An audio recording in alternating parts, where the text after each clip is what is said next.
Alors, le Rambam, étude du jour, c'est faire un miswat.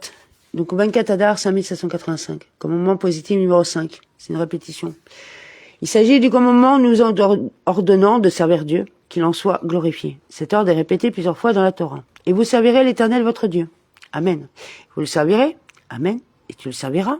Amen. Pour le servir. Amen. Bien que cet ordre fasse partie des préceptes généraux n'étant pas inclus dans les 613 commandements, d'après la 4e règle, il s'agit ici d'un commandement particulier, celui de s'adresser à Dieu par des prières. D'après le Sifri, le servir, c'est lui adresser des prières. Ou encore, le servir, c'est étudier la Torah. Et d'après l'enseignement de Rabbi Eliezer, fils de Rabbi Yossi à Galilée, il est dit, d'où tire-t-on que le principe de la prière fait partie des commandements?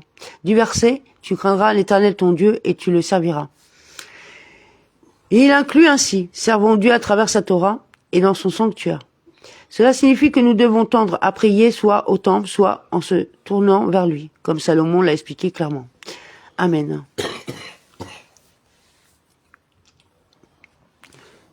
Alors, 24 Adar 5785, donc c'est 3 prakim, loi relative à la prière et à la bénédiction des Kohanim, chapitre 8. La prière de la communauté est toujours entendue, même s'il y a des pécheurs au sein de la communauté. Le Saint béni soit-il ne prend pas en dégoût la prière communautaire. C'est pourquoi on doit s'associer à la communauté et ne pas prier individuellement à chaque fois que l'on a la possibilité de prier en communauté. On doit toujours venir tôt le matin et le soir à la synagogue, car ce n'est qu'à la synagogue que sa prière est entendue à tout moment. Quiconque a une synagogue dans sa ville et n'y prie pas avec la communauté est appelé un mauvais voisin. Excusez-moi, ouais, ça me fait sourire. On voit d'où les musulmans ont pris certaines règles qui découlent de la Torah quand même. Non, puis même, si on empêche l'accès, c'est trop marrant, quoi. Alors, 2. C'est une mitzvah que de courir à la synagogue comme il est dit. Osée 6, 3. Tâchons de connaître, hâtons-nous de connaître l'Éternel. Lorsqu'on quitte la synagogue, il ne faut pas faire de grandes enjambées, mais marcher à petits pas. Lorsque l'on entre dans la synagogue, on franchit la distance de 2 entrées, puis on prie, afin d'accomplir les termes du verset Proverbe 8, 34, en gardant les poteaux de mes portes. Amen. Amen. 3. La maison d'études est de plus grande importance que la synagogue. Des sages éminents ne priaient qu'à l'endroit où ils étudiaient la Torah. Bien que leur ville comptât plusieurs synagogues, mieux vaut donc prier à la maison d'études à condition que l'on y prie en communauté. 4. Comment se déroule la prière communautaire? L'un prie à voix haute et tous écoutent. C'est faire paragraphe 9, 10. On ne doit pas faire cela à moins de 10 hommes adultes libres, non esclaves, y compris le ministre officiant. Même si certains d'entre eux ont déjà prié et sont quittes de leur obligation, ils peuvent compléter le quorum requis de 10 hommes, à condition que la majorité des 10 n'ait pas prié. De même, la récitation de la Kedusha, la lecture de la Torah, avec les bénédictions qui la précèdent et qui la suivent, et la lecture du Maftir, ne peuvent avoir lieu qu'en présence d'un quorum de 10 hommes. Il y a quelqu'un qui appelle, là. Qui appelle? Je sais pas. Bah, tu décroches. Ah ouais, carrément, Free qui t'appelle pour te faire une nouvelle offre. En pleine vidéo. Non mais c'est pas grave, c'est pas grave. Quelle heure il est là? Non, on a répondu parce qu'on attend des appels de l'hôpital d'un certain médecin qui, malgré les rendez-vous téléphoniques, ne veulent pas suivre leurs engagements. Ce qui est pas normal. Hein. Mais bon, oui, parce que c'est du service public en plus. Déjà d'une, et puis serment d'Hippocrate. Hein. Bon, bref. Bon, bref. Alors 5. De même, la pratique qui veut que l'un récite les bénédictions qui précèdent le schéma et que les autres écoutent en répondant après Amen, ce qui s'appelle couper les bénédictions du schéma. Il est possible qu'en présence d'un quorum de 10 hommes. De même, le Kaddish n'est récité qu'en présence d'un quorum de 10 hommes. Et les Kohanim ne lèvent les mains pour la bénédiction qu'en présence d'un quorum de 10 hommes, y compris les Kohanim eux-mêmes. En effet, tout quorum de 10 juifs est appelé une assemblée. Comme il est dit au sujet des explorateurs. Nombre 14, 27. Jusqu'à quand tolérerai-je cette assemblée perverse, etc. Or, ils étaient 10, car Josué et Caleb en étaient exclus. Voilà. Ça a commencé déjà. Non, comme quoi, non, mais regarde les prénoms. José et Caleb. Josué. Donc, le rapport entre José et le plus mauvais des juifs, pour certains, Loubavis, on va être gentil, on va le dire comme ça, est flagrant, mais Khaled, ça te fait penser à quoi? Aux deux frères dans le jardin d'Éden, Caïn et Abel. Ouais, Abel. Voilà. Donc, tout est lié. Tout est lié. Tout est cousu. La Torah, c'est ça qui est merveilleux. C'est que, quand tu sais l'étudier, tu te rends compte du mécanisme sphérique, tu arrives à comprendre toute une dentelle dans la sphère et entre les sphères et qui rattache les sphères de compréhension. C'est ça qui est magnifique dans la Torah, c'est que on peut la lire dans tous les sens grâce à cette dentelle qui est cousue dans les enseignements, dans les commentaires, bref. Voilà. Oui, puis ça nous donne quand même comment on va dire, Dieu, il est présent comme elle est intemporelle. C'est-à-dire qu'aussi, il utilise des exemples comme ça, c'est pas pour rien. Mais c'est pour ça que je te dis, les noms sont appelés. C'est-à-dire que le commentateur, quand il a rédigé le Rambam, quand il a rédigé son texte, il avait déjà dans l'esprit, dans son esprit propre, guidé par Hachem, tout ce que je viens de vous dire, là, vite fait, en trois fois. Tout ça, c'était incorporé dans sa réflexion. C'est pour ça qu'il l'a écrit comme ça. Voilà. Alors, 6. Toute prière avec sanctification du nom divin ne peut être récitée qu'au sein d'une assemblée de 10 juifs, comme il est dit. Lévitique 22, 32. Je serai sanctifié au milieu des enfants d'Israël. Si un quorum de 10 hommes a commencé la récitation de l'une parmi toutes ces prières et qu'un petit nombre d'entre eux sont partis au milieu, bien qu'ils n'en aient pas le droit, les autres doivent terminer. 7. Il faut que tous les fidèles, ainsi que le ministre officiant, se trouvent au même endroit. Dans le cas, une petite cour qui s'est entièrement ouverte sur une grande cour, si 9 hommes se trouvent dans la grande et 1 dans la petite, ils sont associés pour constituer un quorum de 10. Y aurait-il 9 hommes dans la petite et 1 dans la grande? Ils ne sont pas associés. Si la communauté se trouve dans la grande cour et le ministre officiant dans la petite, ils se rendent quittes de leur obligation. Si la communauté se trouve dans la petite cour et le ministre officiant dans la grande, ils ne se rendent pas quittes de leur obligation car il est isolé d'eux et n'est pas ensemble en un seul endroit. En effet, étant donné qu'il y a dans la grande cour des murs de part et d'autre, elle est considérée comme isolée de la petite. En revanche, la petite n'est pas considérée comme isolée de la grande, mais est comme un coin de celle-ci. Donc ça pose question, les salles de la synagogue. Il faut voir si c'est... Parce que sinon, ça... Non, mais... On peut pas faire tout et n'importe quoi. Dans un hôtel, restaurant, synagogue... Mais non, c'est pour ça que c'est toujours séparé.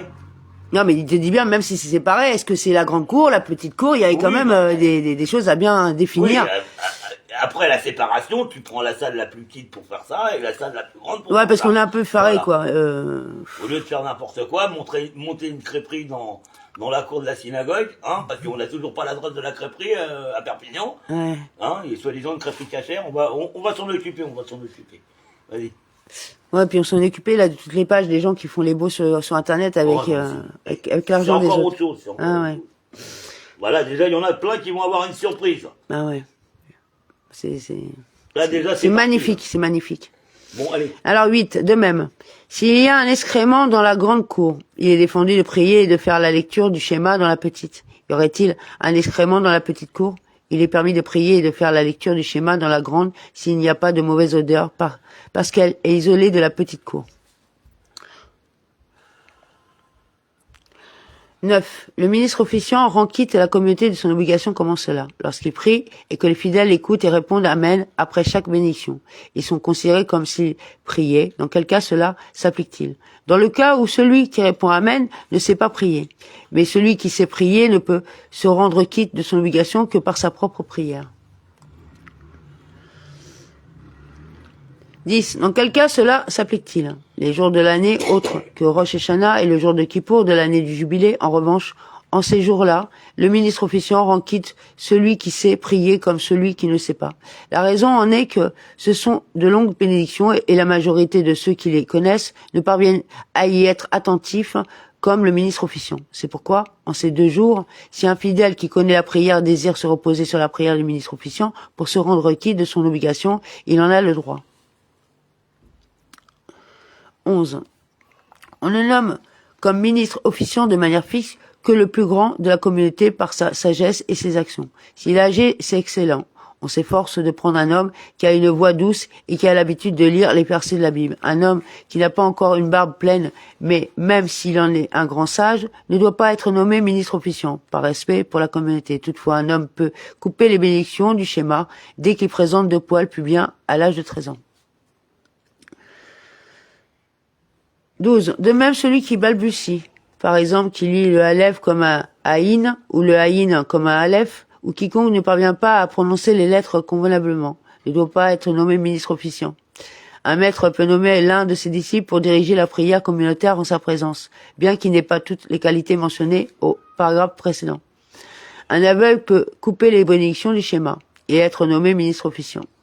En revanche, celui qui a les épaules découvertes, bien qu'il puisse couper les bénédictions du schéma, ne peut pas être ministre officiant tant qu'il ne s'est pas enveloppé. C'est faire Ahava, loi relative à la prière et à la bénédiction des Kohanim, chapitre 9.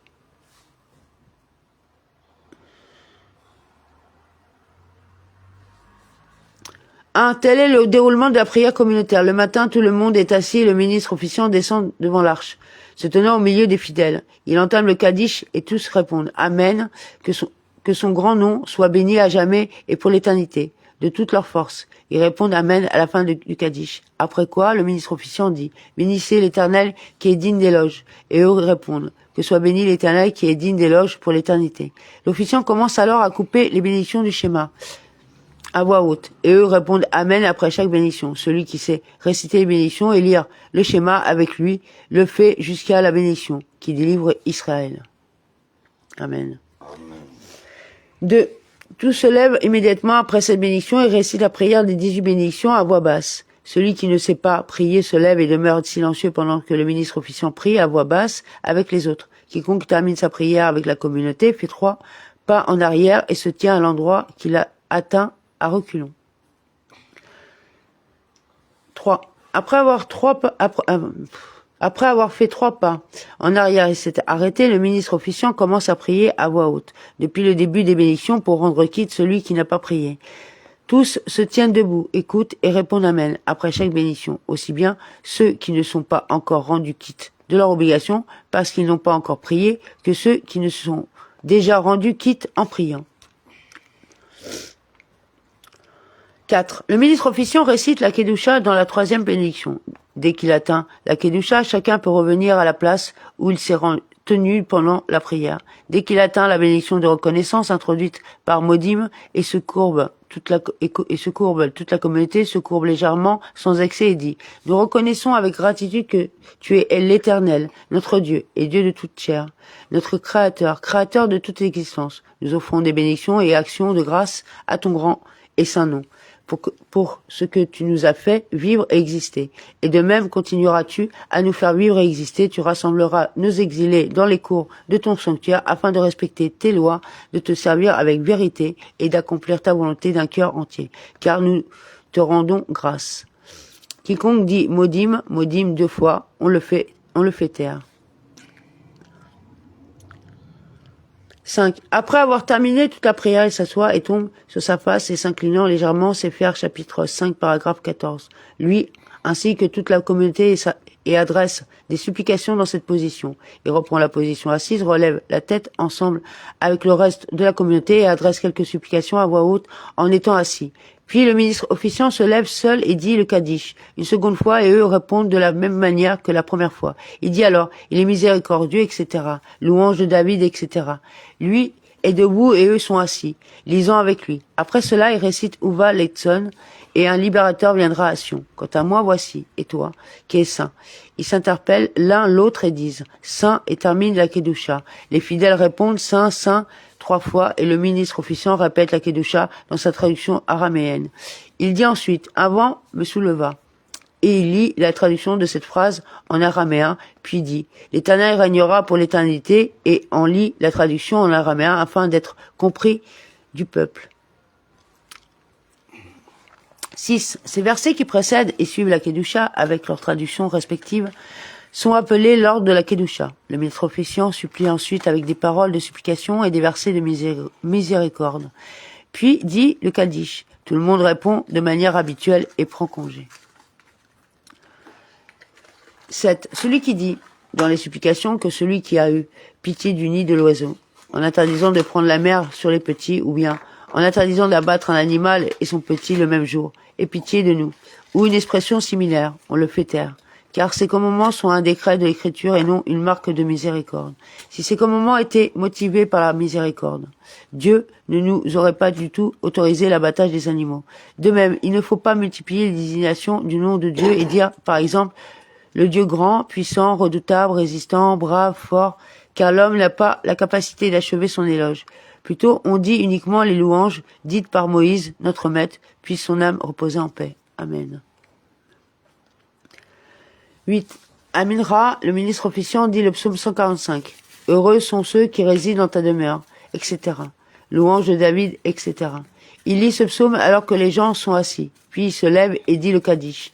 Les fidèles se lèvent après lui et répondent comme à leur habitude. Et tous prient ensuite à voix basse. Puis le ministre officiant prie de nouveau, à voix haute, comme à la prière du matin, jusqu'à ce qu'il finisse toute la prière. Il tombe sur sa face, adresse des supplications, puis relève la tête, ensemble avec les fidèles. Il adresse ensuite quelques supplications, assis, comme il l'a fait à la prière du matin. Puis il se lève et dit, le Kaddish. Tout le monde répond à l'accoutumée, prend congé et va à ses occupations. 9. Le soir, alors que tout le monde est assis. Le ministre officiant se lève et dit, il est miséricordieux, etc. Bénissez l'Éternel qui est digne d'éloge. À quoi ils répondent? Que soit béni l'Éternel, qui est digne d'éloge pour l'éternité. Il commence à couper les bénédictions du schéma, puis dit le Kaddish. Tous se lèvent ensuite et récitent la prière des 18 bénédictions à voix basse. Lorsqu'il termine, il dit le Kaddish et ils prennent congé. Le ministre officiant ne répète pas la prière des 18 bénédictions à voix haute le soir, car la prière du soir n'est pas une obligation. Aussi ne doit-il pas réciter des bénédictions en vain, car il n'y a personne qui en a l'obligation pour que le ministre officiant leur rende quitte. 10. Les soirs de Shabbat, après la récitation de la prière à voix basse avec la communauté, le ministre officiant prie de nouveau, à voix haute. Toutefois, il ne récite pas les 7 bénédictions, mais une seule qui est un résumé des 7. Voici ce qu'il dit. Béni sois-tu, Éternel, notre Dieu et Dieu de nos pères, Dieu d'Abraham, Dieu d'Isaac et Dieu de Jacob, Dieu grand, puissant et redoutable, Dieu élevé, qui crée dans sa miséricorde les cieux et la terre. Il a été le bouclier de nos pères par sa parole. Il fait revivre les morts par son verbe. Il est le roi saint, auquel nul n'est comparable. Il permet le repos de son peuple, en son saint Shabbat, car il désira lui accorder ce repos. Nous le servirons avec peur et crainte. Nous louerons son nom chaque jour en permanence en fonction des bénédictions de ce jour. Il est un Dieu qui est digne d'être exalté, le maître de la paix, qui sanctifie le Shabbat et bénit le 7e jour. Il apporte le repos dans la sainteté, un peuple saturé de plaisir, en commémoration de la création du monde. Notre Dieu est Dieu de nos pères, agréé notre repos, etc. Béni sois-tu, Éternel, qui sanctifie le Shabbat. Il dit ensuite le Kaddish et tout le monde prend congé. 11. Pourquoi les sages ont-ils institué cela? Parce que la majorité des gens vient faire la prière de Harvit les soirs de Shabbat. Une personne ayant tardé à venir et n'ayant pas fini sa prière resterait seule à la synagogue et se mettrait en danger. C'est pourquoi le ministre officiant répète la prière, afin que tout le monde reste jusqu'à ce que le retardataire finisse sa prière et qu'il sorte avec eux. 12. Aussi, quand un jour de fête, le jour de Kippour ou un Rosh Chodesh, tombe un Shabbat, le ministre officiant qui descend devant l'arche à Harvit n'évoque pas le propos du jour en question dans cette bénédiction, mais la conclut seulement par qui sanctifie le Shabbat, car cette bénédiction n'est pas une obligation en ce jour particulier, mais uniquement du Shabbat. 13. Les Shabbats et jours de fête, lorsque le ministre officiant termine la prière de Shaharit, à voix haute, il dit un Kaddish, puis le psaume 145, louange de David, etc., et un Kaddish. Les fidèles récitent alors la prière de Moussa, à voix basse, puis le ministre officiant répète la prière de Moussa, à voix haute, comme il l'a fait pour Shaharit. Il dit un Kaddish après la prière de Moussa, et les gens prennent congé. On ne dit pas la Kedusha, c'est-à-dire Uva Letson, et les supplications après la prière de Shaharit comme les autres jours, mais avant la prière de Minra. Comment cela? On lit le psaume 145, le ange de David. Lors de la Kedusha, des paroles de supplication, et l'on récite la prière de Minra. Puis le ministre officiant répète la prière de Minra à la voix haute et dit le Kaddish. 14. Le Rosh Chodesh est jour de Hol Haomed. On récite lors de la Kedusha, avant la prière de Moussa. À l'issue du Shabbat, on récite lors de la Kedusha, Uva Letson. Mais même après la prière du soir, puis un Kaddish. Après, on récite la Halvala, cérémonie de séparation entre le Shabbat et la semaine. Sefer Ahava, loi relative à la prière et à la bénédiction des Kohanim, chapitre 10. 1. Celui qui a prié sans intention doit recommencer à prier avec intention. Mais s'il y a eu l'attention requise durant la première bénédiction, il n'a pas besoin de recommencer. Celui qui s'est trompé dans l'une des 3 premières bénédictions doit recommencer du début. S'il s'est trompé dans l'une des 3 dernières bénédictions, il reprend au début de la première d'entre elles, appelée bénédiction de Avoda.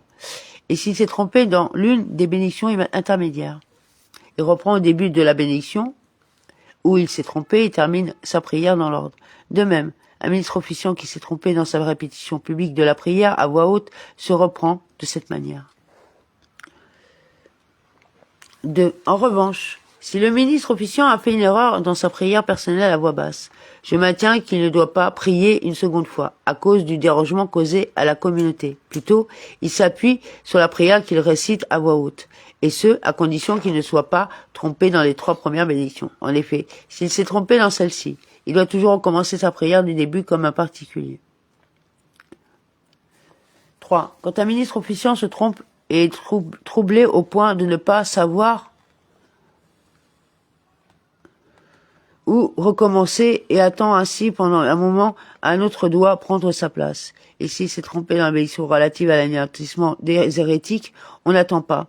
Immédiatement, un autre prend sa place, de crainte que de l'hérésie ne se soit immiscée en lui. Et ce, à condition qu'il n'ait pas encore commencé cette bénédiction. Et s'il a commencé, on l'attend un mois. Le second, ne doit pas être récalcitrant à ce moment. 4. À partir d'où le remplacement doit-il commencer? Du début de la bénédiction où le premier s'est trompé, s'il s'est trompé dans l'une des bénédictions intermédiaires. Mais si le premier s'est trompé dans l'une des 3 premières bénédictions, le second doit recommencer depuis le début. Et s'il s'est trompé dans l'une des 3 dernières bénédictions, le second commence à partir de la bénédiction de Avoda. 5. Celui qui dit « Je ne descends pas devant l'arche, parce que je porte des vêtements de couleur » ne doit pas non plus officier à cette prière avec des vêtements blancs. S'il dit « Je ne descends pas devant l'arche parce que je porte des sandales », il ne doit pas non plus officier pieds nus. Ou en tongs. Ça se fait, ouais. Ah, je sais pas où. Ah ouais, non. Et c'est à nous qu'on vient de nous faire... hein? J'hallucine. Juste une petite parenthèse comme ça, quoi. Parce que bon, à un moment donné, des gens qui se croient plus religieux que religieux, ah ouais, alors qu'ils débarquent juste dans la religion, et en réalité c'est les convertis, chose qu'on ne doit pas leur rappeler, chose que je me suis fait fort de ne pas leur rappeler, puisque je les ai considérés comme des juifs à part entière, et que quand on m'a sorti ça se fait prier en tongs, j'ai fait je sais pas où, peut-être chez toi, mais pas chez moi. Et si tu as une paire de chaussettes pour que je puisse avoir les talons couverts, je veux bien prier en tongs et en chaussettes avec vous. Et là, il y avait déjà un problème. Donc c'était bien organisé dans le sens à t'obliger à faire la faute. Et ça de la part de gens qui se disent juifs religieux installés sous les conseils d'un ex-grand rabbin, hein, dans une communauté gérée par monsieur Al-Mimi, hein, pour pas dire son nom. Et il était directeur de quoi aussi, des morts en plus, hein, c'est ça. Oui, oui. En plus, hein. Ah ouais, non. Non, mais voilà, quoi, bref. Allez, on va continuer des titres à des gens. Il y a certaines personnes, avant de se prendre un titre, il ferait mieux de remplir le contenu. C'est-à-dire qu'on s'en fout de vos titres. Hein. Voilà, complètement. Ah ouais, parce que quand on voit qui, quoi, qu'est-ce à des titres, là, on a supprimé, là, sur des groupes qu'on nous a usurpés. 2000 personnes qui bouffent sur notre dos, et à moi, voilà. Et à nous, on nous dit, on est des fainéants. Il y a même une page qui a été ouverte au nom du consistoire. Je sais pas quel est le clown qui a eu l'audace d'ouvrir une page au nom du consistoire mais c'est balèze quand on même. vous dit c'est quand balèze. même, c'est sans autorisation, donc ton état de droit là, qui est en train de réclamer certains parce que justement ils viennent vous voir, parce que justement ils Bah, l'état de droit, c'est que je suis plus juif que lui. J'aime pas ce genre de dialogue, mais moi je suis juif depuis des siècles et par ma mère. Et on a toujours été juif comme ça, pas autrement. On n'a jamais été converti, rattrapé ou quoi que ce soit. Donc à un moment donné, oh, ferme ton claque-merde, hein, et passe à autre chose, va manger ton camembert. D'accord? Parce que là, franchement, c'est comme les Ashkénazes et les séparades. C'est la même. Les Ashkénazes, ils ont été éjectés de l'autre côté de la planète, là où il fait si froid, que si tu veux faire pipi, t'es obligé d'y aller avec de l'eau chaude, sinon t'as le bout du gland qui gèle, hein, d'accord? Et ils en sont revenus. Très bien pour eux. Ils y ont trouvé la lumière. Très bien pour eux. Mais ça leur donne pas le droit de venir nous écraser et prendre le mérite de tout ce qu'on préservait. Ce qu'on a fait. Tout ce qu'on préservait, les séparates. Quand j'entends Wikipédia ou quand je lis Wikipédia qui vient me dire que les Ashkénazes sont les garants les garants humains de la Palestine, sont des juifs garants de l'humanisme. En Palestine, ça me fait rire. Ces gens-là, ils ont rien à foutre en Palestine. Et ils ont même déjà, je comprends même pas qu'on leur donne des titres et des rangs sur la terre d'Israël. Je comprends même pas ça. Ça c'est un état de fait, rabbinique. Rabbinique, c'est pas autre chose. C'est parce qu'il y avait personne qui était là pour demander la place, qui se la sont appropriés. Comme ils ont fait avec les synagogues et les appartements et dans toutes les banlieues de Paris qu'ils ont vidés. Voilà, la même chose. Non, bon, je vais me calmer parce que sinon ça sert à rien, on va non, mais la lecture. puis même le travail du couple, de l'unité. Arrêtez de fantasmer. Et arrêtez de fantasmer, vous toucherez rien vous avez pas compris, quoi. Ah non, mais là... non, parce qu'à un moment donné... le peu que tu vas toucher, ça va te cramer les doigts. Je le dis, et autre chose. Bah ouais, parce que tu veux voler le travail d'autrui, hein. Donc à un moment donné... Non, mais ça me fait rigoler, hein. On est là pour faire la lecture. Et ça se dit juif, hein. Ouais. Ouais, vous êtes juif du billet, quoi. Ça, c'est sûr. Ouais, mais c'est pas le billet qui fait le juif. C'est les juifs qui font le billet. C'est pas la même. Ouais. À un moment donné, retournez à l'école et vous viendrez me voir. Ouais. Après. 20 ans de travail. Bon, allez. Non, sérieux. Sans compter le travail qu'on a fait, ouais, non, mais sérieux, parce qu'ils disent qu'on est des fainéants. Ça me fait Mais bien rigoler. sûr, ouais, des fainéants. Non, on a travaillé, on est fiches de paye, je vais te les faire bouffer, tu vas voir, ça va te faire, je vais tout Quand faire. t'auras travaillé 20 heures par jour comme moi et que t'auras été propriétaire à l'âge de 24 ans, hein, tu viendras me voir. Puis même, t'étais Pour pas... l'instant, t'es encore en train de ramer et tu manges chez papa, maman et tu viens la ramener. Donc, à un moment donné, laisse tomber, quoi. Et en attendant, moi, j'ai eu tout ça sans dépouiller personne, hein. Voilà. Déjà, C'est même ouais. le contraire. Ah ouais, quand J'en ai même laissé, tu vois, tellement j'en avais, j'en ai même laissé. Ouais, vous faites les beaux alors que vous avez rien fait de vos mains. En vérité, vous parlez de vos mains, mais non. Oh, mais c'est bon. Oui, Hey. oui. Non, mais ça me fait... Non, mais t'as vu Non, mais c'est bon. Bon, ouais. Bah, parce qu'on est un peu énervé, ouais, c'est vrai. Parce qu'on en a marre d'avoir des gens qui, en fin de compte, ils te disent amis, frères, mais il y a pas de frères, quoi. Alors, bon, 6. Celui qui a un doute, s'il a prié ou non, ne doit pas recommencer à prier, à moins de faire cette prière à titre de prière volontaire. En effet, un particulier peut réciter toute la journée des prières volontaires s'il le désire. Celui qui se souvient au milieu de la prière avoir déjà prié doit s'interrompre, même au milieu d'une bénédiction, mais s'il s'agit de la prière du soir, il ne doit pas s'interrompre car depuis le début, il ne l'a récité qu'à titre de prière qui n'est pas obligatoire. 7. Celui qui se trompe en récitant la prière de la semaine, le Shabbat, n'est pas quitte. S'il s'en souvient au milieu de la prière, il termine la bénédiction qu'il a commencée et reprend le texte de la prière de Shabbat. Dans quel cas cela s'applique-t-il? Pour les prières de Arbit, Shaharit et Minra.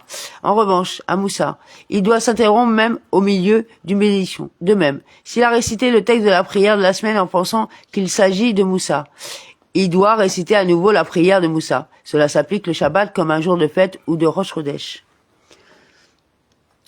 8. Celui qui se trompe en hiver et ne dit ni le texte qui fait tomber la pluie, ni qui fait tomber la rosée, doit recommencer au début. Mais s'il a mentionné la rosée et non la pluie, il ne doit pas recommencer. S'il se trompe en été et dit qui fait tomber la pluie, il doit recommencer au début. Mais s'il n'a pas mentionné la rosée, on ne le fait pas recommencer. La rosée n'étant pas retenue, une requête n'est pas nécessaire. 9. Celui qui a oublié de mentionner la requête de la pluie dans la bénédiction des années, s'il s'en souvient avant la bénédiction. qui écoute la prière, doit faire la requête de l'appui dans la bénédiction, qui écoute la prière, mais s'il s'en souvient après avoir récité la bénédiction, qui écoute la prière, il doit reprendre à la bénédiction des années. S'il ne s'en souvient qu'après avoir terminé toute sa prière, il doit recommencer depuis le début et prier une seconde fois. 10. Un fidèle qui se trompe et ne mentionne pas Yahvé Veyavo. Notre Dieu est Dieu de nos pères, que notre souvenir et le souvenir de nos pères montent et viennent. S'il s'en souvient avant d'avoir terminé sa prière, il reprend à la bénédiction de Avoda et mentionne Yahvé Veyavo. Mais s'il ne s'en souvient qu'après avoir terminé sa prière, il recommence au début. Toutefois, s'il a l'habitude de dire des supplications, après sa prière, il se souvient de son oubli, après l'avoir terminé, mais avant de lever ses pieds pour reculer. Il reprend à la bénédiction de Avoda. 11. Dans quel cas cela s'applique-t-il? Un jour de Od HaOmed ou aux prières de Shaharit ou de Minra de Rosh Chodesh? En revanche, à la prière de Ravid de Rosh Chodesh, s'il n'a pas mentionné Yahvé Veyavo, il ne se reprend pas. 12. Dans tout cas où un particulier doit recommencer sa prière, le ministre officiant doit recommencer sa prière s'il commet la même erreur alors qu'il prie à voix haute, à l'exception de la prière de Shaharit de Rosh Chodesh où, si le ministre officiant se trompe et ne mentionne pas Yahvé Veyavo avant d'avoir terminé sa prière, on ne le reprend pas pour ne pas déranger la communauté. En effet, suivra la prière de Moussa dans laquelle il devra mentionner Rosh Chodesh. 13. Durant les 10 jours depuis Rosh Hashanah jusqu'à Yom Kippour, si le ministre officiant se trompe en concluant la troisième bénédiction par le Dieu saint au lieu de le roi saint, il doit recommencer au début. S'il se trompe et conclut la 11e bénédiction par roi qui aime la droiture et la justice, il doit recommencer au début. S'il se trompe et conclut la 11e bénédiction par roi qui aime la droiture et la justice, il doit recommencer au début de la bénédiction et la conclure par le roi de justice, puis continuer de prier dans l'ordre. S'il ne s'en souvient qu'après avoir terminé toute sa prière, il doit recommencer au début. Cela s'applique tant pour un particulier que pour le ministre officiant. 14. Un fidèle qui se trompe et ne mentionne pas la vala dans la bénédiction qui donne l'intelligence à l'issue du Shabbat ou d'un jour de fête termine sa prière et n'a pas besoin de recommencer. De même, celui qui n'a pas mentionné pour les miracles Al-Anissim, à Hanouka ou à Purim ou Exauce-nous, Annez-nous, dans la prière d'un jour de jeûne, ne doit pas recommencer à prier. Cela s'applique tant pour un particulier que pour le ministre officiant. Et s'il s'en souvient avant d'avoir levé les pieds pour reculer, il dit « Exauce-nous, car tu écoutes la prière, rachète et sauve à tout moment de malheur et de détresse, que soient agréées les paroles de ma bouche, etc. » 15. Un fidèle ayant oublié de réciter la prière de Minra la veille de Shabbat doit réciter 2 fois la prière de Ravid de Shabbat. Il en va de même pour un jour de fête. Aurait-il oublié de réciter la prière de Minra de Shabbat ou d'un jour de fête? Il récite alors à issue 2 fois la prière de Ravid de la semaine. Il récite la Hadvala dans la première prière, mais non dans la seconde. Aurait-il récité la Hadvala dans les deux ou dans aucune d'entre elles? Il est tout de même quitte de son obligation. En revanche, s'il n'a pas récité la Hadvala dans la première prière, mais dans la seconde, il doit prier une 3e fois, car la première prière ne lui est pas comptée. En effet, il a récité celle-ci, qui compense la prière de Minra, avant la prière de Ravitz, puisqu'il a récité la Hadvala dans la seconde seulement. Quiconque récite 2 prières, même la prière du matin et la prière de Moussa, ne doit pas réciter les 2 en les enchaînant l'une après l'autre, mais doit attendre entre chaque prière le temps nécessaire pour avoir l'esprit aux supplications. 16. Il est défendu à celui qui prie en communauté de faire précéder sa prière à la prière de la communauté. Celui qui entre à la synagogue et trouve la communauté en train de réciter la prière des 18 bénédictions à voix basse, s'il peut commencer sa prière et la terminer avant que le ministre officiant n'atteigne la Kedusha, il le fait. Sinon, il attend que le ministre officiant commence la prière à voix haute et récite sa prière avec lui, mot à mot, jusqu'à ce que le ministre officiant atteigne la Kedusha. Il répond alors à la Kedusha avec la communauté et récite le reste de la prière tout seul à son rythme. S'il commence à prier avant la prière à voix haute du ministre officiant et que ce dernier atteigne la Kedusha, alors qu'il se trouve encore au milieu de sa prière, il ne doit pas s'interrompre pour répondre à la Kedusha avec la communauté. De même, au milieu de la prière, il ne faut pas répondre Amen, que son grand nom soit béni. Au Kaddish, il est inutile de mentionner qu'il ne faut pas répondre Amen aux autres bénédictions. Amen. Tu veux rajouter, Pascal? Oui. Tu veux rajouter quelque chose? Non, parce que Non. Ah, Voilà. ah, Ne priez pas n'importe comment. avec n'importe Il y a qui. des ordres. Ça a été établi par des sages et même par Moïse et Aaron pour les prières principales. Et surtout, n'arrêtez jamais d'y mettre de la ferveur et de la sincérité. N'oubliez jamais que vous êtes en train de prier devant le Créateur, sous ses yeux. Voilà. Et que, En fin de compte, entre judaïsme, c'est la pas... crainte, le respect et l'amour, bah, en réalité, ces trois étapes pour amener à la consécration d'Hachem. Voilà. Quand tu arrives au respect, tu n'as plus besoin de craindre Hachem. C'est notre cas. Quand tu arrives à l'amour, il n'y a plus d'histoire de respect. C'est de l'amour. C'est ton père, quoi. C'est ton Et créateur. après l'amour, il y a carrément sa reconnaissance en tout.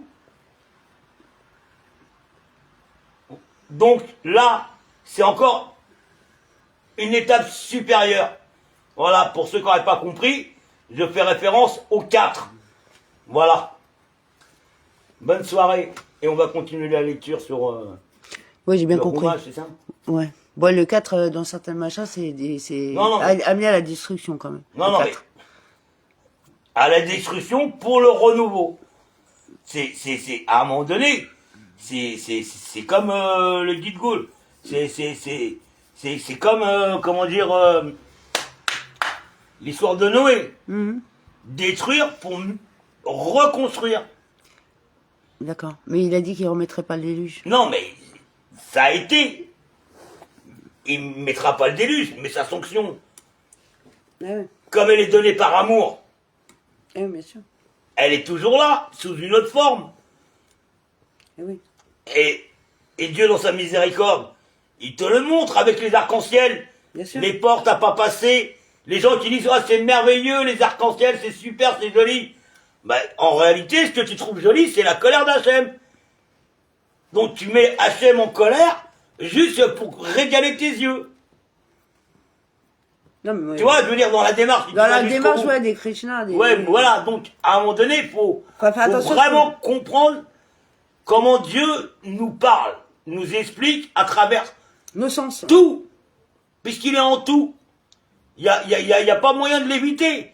Tu ne captes pas à ce niveau-là, il va venir te parler à un autre niveau, il va te montrer d'autres signes, il va t'amener sur un autre chemin où la compréhension va être expliquée autrement. Bah, on peut la résumer. Mais jamais Hachem il baisse les bras envers toi. Jamais. Par exemple, le vent, tu le vois pas, mais tu le sens, tu vois, il caresse ton visage.